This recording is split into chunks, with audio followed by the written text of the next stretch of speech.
Bugün saat 12:10 radələrində 28 may metro stansiyasında bir oğlan özünü qatarın altına ataraq intihar edib. Hadisə ilə bağlı hüquq mühafizə orqanları tərəfindən araşdırma aparılır.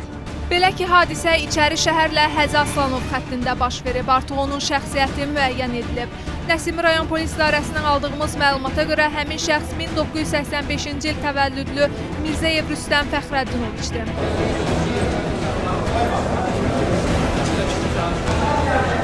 Onun Rusiya vətəndaşı olduğu bildirilir. Bakı metropolitenində məsələyə münasibət bildirib. Qurum rəsmisi Nəsimi Paşayev şifahi olaraq kanalımıza bildirdi ki, Bakı metrosunda intihar edən gəncin meyidi reyslərdən çıxarılıb, qatarların hərəkəti bərpa olunub.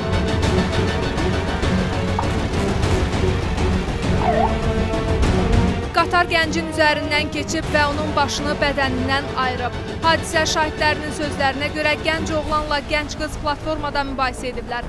Sonra isə gənc oğlan özünü gələn qatarın altına atıb. Onun başı parçalanıb və həyatını itirib. Qeyd edək ki, özünü qatarın altına atan gəncin yanında olan xanımın da halı pisləşib və təcili tibbi yardım maşını ilə xəstəxanaya çatdırılıb.